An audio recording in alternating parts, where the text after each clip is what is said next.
Oke, Assalamualaikum warahmatullahi wabarakatuh. Ya, hari ini kita sudah masuk ke unit keempat ya. Kali ini kita akan membuktikan bagaimana betul tidaknya ada peristiwa alel ganda, yaitu pada peristiwa tipe penggolongan darah manusia ya.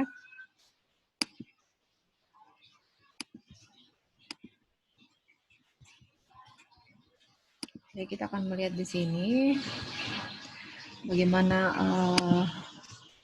sifat-sifat dari alel ganda itu. Tapi kita sini sudah memperkecil karena Ibu sudah menyampaikan di perkuliahan genetika pada waktu itu bahwa peristiwa alel ganda itu juga bisa terjadi pada tanaman, kemudian juga terjadi pada hewan. Kalau contoh yang kalian bisa ingat mungkin pada hewan itu contohnya pada warna tubuh pada kelinci ya, sampai ada yang namanya albino, kemudian Himalaya, cincila ya. Kalian harus ingat itu.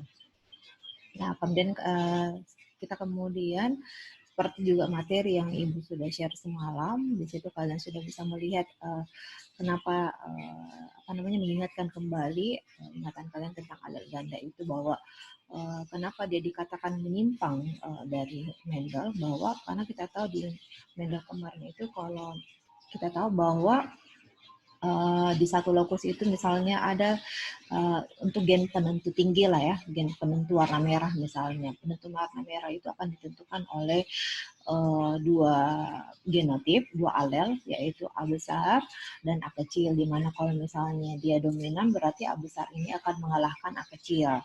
Nah, seperti juga misalnya kalau kalian melihat pada lalat buah yang berwarna mata merah itu akan ditentukan oleh alel R besar yang akan menutupi gen alel R kecil, yaitu dia gen penentu mata putih.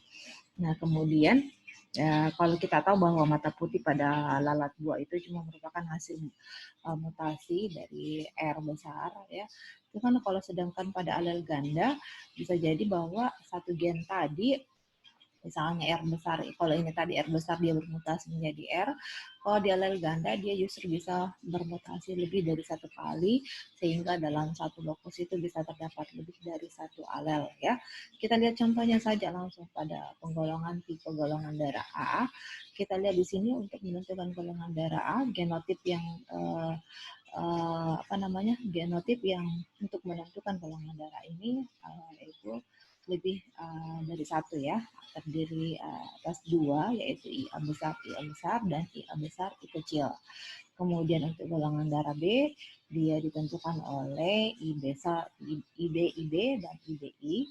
Kemudian golongan darah AB, karena dia di sini kita tahu bahwa sejak Landsteiner ini kemudian ada Bernstein, dia menemukan bahwa golongan darah ini kemudian diturunkan, sifatnya diturunkan pada manusia. Jadi kemudian dia menemukan ada 3 jenis alel yang ditemukan pada permukaan eritrosit manusia itu, yaitu ada 3 alel, yaitu alel I besar atau I kecil, yaitu untuk golongan darah O, kemudian IA besar, kemudian IB besar. Jadi ada 3 golongan darah itu.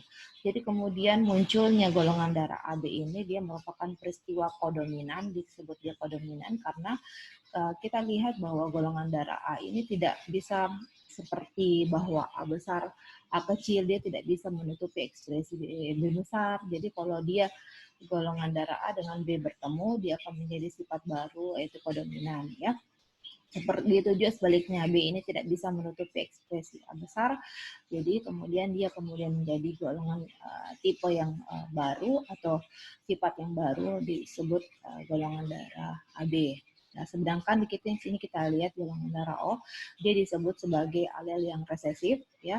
Alel yang resesif ditandai dengan genotipnya yang berupa I kecil, I kecil. Nah, kalau kalian lihat di sini prinsip alel ganda tadi itu bisa ditemui pada prinsip golongan darah. Kita lihat bahwa Kenapa pentingnya sekali orang itu mengidentifikasi dulu tipe golongan darahnya apa. Kalau misalnya untuk proses transfusi darah ya, karena kita tahu untuk golongan darah tipe ABO ini dia memiliki namanya zat anti. Ada dua zat anti, yaitu anti A dan anti B. Jadi yang mana dia memiliki zat anti A, yang mana zat anti B. Anti itu berarti dia berupa agglutinin atau disebut juga sebagai antibodi.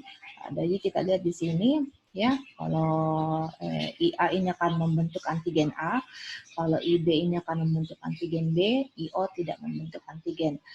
Misalnya seperti ini, untuk golongan kalau misalnya penerima pendonor itu adalah golongan darah B, kemudian tiba-tiba pendonornya golongan darah A, otomatis bagaimana pertemuan dua darah tadi, karena kita tahu dalam peristiwa sistem imun itu zat asing atau bahan asing yang masuk ke dalam tubuh manusia itu akan dikenali oleh sistem imun itu sebagai bahan asing atau antigen yang segera akan dibentuk antibodinya.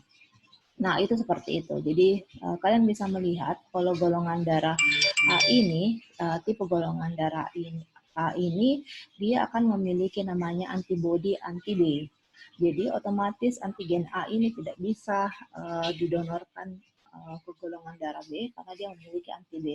Kalau anti B ketemu dengan golongan darah B, otomatis akan terjadi penggumpalan yang akan menjadikan transfusi itu gagal dan kemudian bisa menyebabkan kematian. Dan kalian bisa lihat selanjutnya.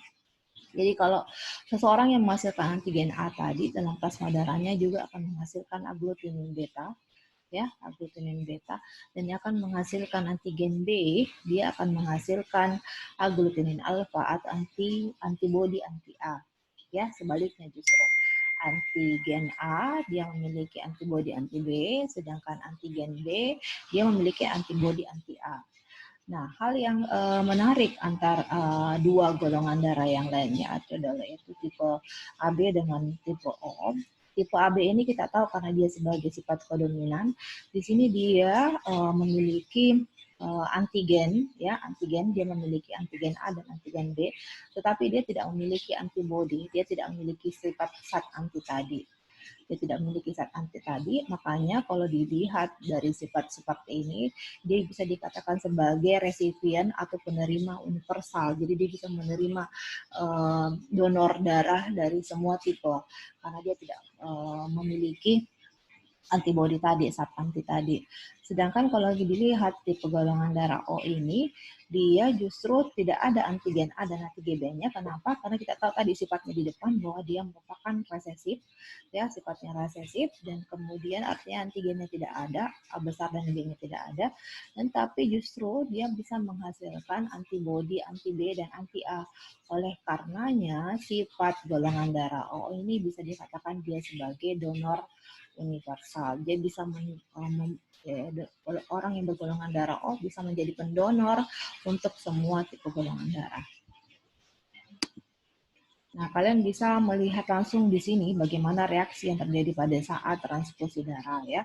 Pada saat transfusi darah itu, kalau misalnya kita lihat di sini dua hal yang berkebalikan tadi. Kalau dia sebagai pendonor, di sini golongan darah O, kalau dia tandanya strip begini artinya reaksinya tidak terjadi aglutinasi, ya, tetapi tidak terjadi penggumpalan seperti ini. Ya, kalau penggumpalan seperti ini yang berbahaya, ini yang mematikan, ya. Nah, kalau artinya seperti ini, golongan darah A dengan O, dengan A, golongan B dengan golongan AB. Jadi kalau ini bisa dilihat kalau penerimanya bergolongan darah A, B dengan AB, kemudian asal donornya adalah O, berarti itu terjadi kecocokan. Kita lihat sebaliknya, kalau untuk justru golongan AB dikatakan tadi sebagai resipien untuk semua golongan darah, kalian bisa lihat di sini AB ya, untuk penerima golongan darah B dari pendonor golongan darah O, oke, kemudian pendonornya dari A, oke, penggolongan dari B, dia juga oke, kemudian AB juga oke. Sebaliknya kita lihat tadi, di mana tadi perannya anti A dan anti B tadi. Kalian lihat di sini kalau penerimanya merupakan golongan darah O, kemudian diberikan donor golongan darah A, kita lihat tadi karena apa? Karena golongan darah O tadi kan tidak memiliki antigen ya, tapi dia memiliki ini kalau dia antigen A dan kemudian tapi dia memiliki antibody. Anti A-nya ini justru akan melawan ini antigen A, akan bertemu dengan antigen A yang dari ini pendonor, dan antibody pada penerima ini. Jadi kita tahu bahwa ini resipien, bahwa artinya begitu antigen A itu masuk ke dalam darah resipien ya penerima, artinya segera akan dibentuk antibodinya. Nah, kemudian kita tahu golongan darah O itu memang tidak memiliki antigen, tapi dia memiliki dua antibodi, antigen anti A dan anti B. Otomatis dia akan melawan ini dan kemudian akan terjadi penggumpalan. Ya, jadi tidak akan sesuai. Jadi kita lihat yang sesuai untuk golongan darah A. Golongan darah A hanya cocok untuk yang golongan darah A juga dan golongan darah AB. Ya, golongan darah A dan AB untuk penerima. Dan kemudian dia juga hanya bisa menerima dari kalau golongan darah A kita bisa lihat di sini. Golongan darah B kita bisa lihat dia hanya bisa menerima dari golongan darah B dan golongan darah AB. Sedangkan untuk golongan darah AB kita lihat tadi AB memang untuk pendonor juga ke golongan darah AB ya.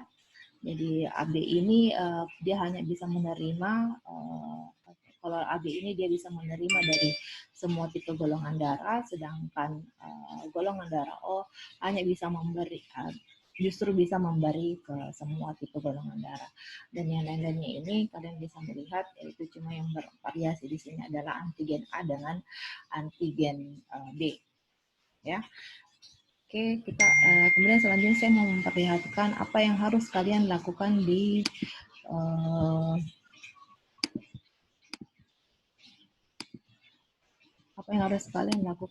virtual kalian hari ini.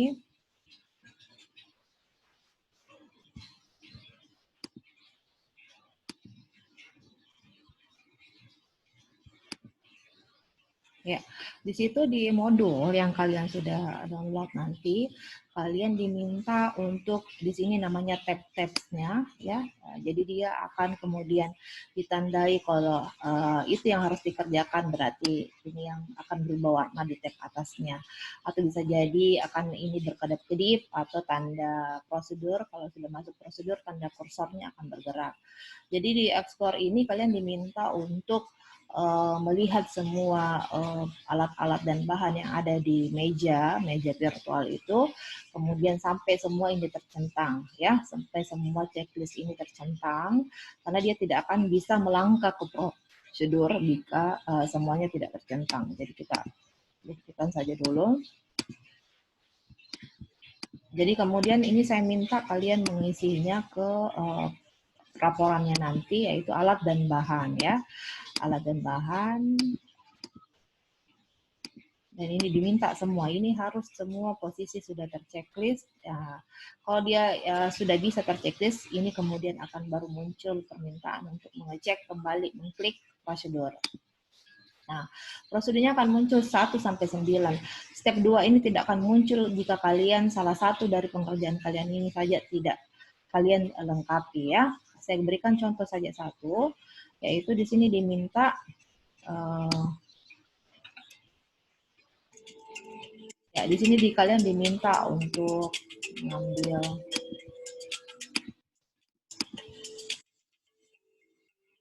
diminta dulu kalian pertama kali di tes 1 ini diminta dulu mengisi di notebooknya.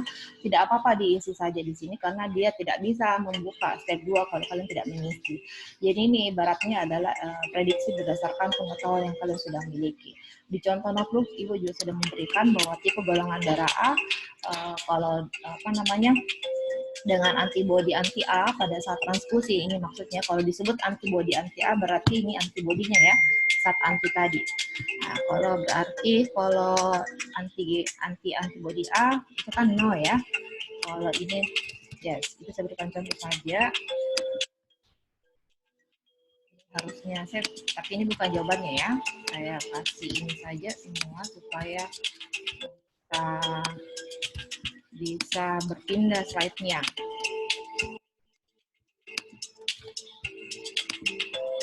Supaya bisa berpindah slide-nya, kalian bisa lihat. Kita bisa lihat di sini ini sudah berpindah, sudah menyala ya tandanya ya, berarti semua prosedur sudah terlewati. Nah, kemudian ambil media paper. Kemudian harus bertahap, karena kalau salah pun juga kalian akan bisa fatal hasilnya di sini. Pokoknya semua nanti pengerjaan ini berarti sudah ada tanda kedip-kedip, berarti juga diminta untuk berpindah. Nah, semua prosedur-prosedur ini saya minta kalian menuliskan ke prosedur di laporan nanti. Ya. Oke. Click the anti-RH serum bottle to add a drop of the serum to the blood in the well-marked RH. Semuanya harus sesuai dengan prosedur. Click the arrow to advance to step 4. Ya, setelah itu dinyalakan. Click the egg timer to set it for 30 seconds. Diminta untuk mengklik timer, ini ada waktu di sana. Selesai, perkiraannya sudah 30 detik. Sudah terlihat rutinasinya ya, rutinasi yang mana. Kemudian setelah itu, ini tidak akan berpindah kalau kalian tidak mengecek, karena diminta di sini membuka notebook ya, untuk memasukkan data dari sampel 1. Itu selanjutnya kalian lakukan ya. Selamat mencoba, berhasil, dan kemudian mudah-mudahan teorinya bisa kalian lebih pahami lagi. Assalamualaikum warahmatullahi wabarakatuh.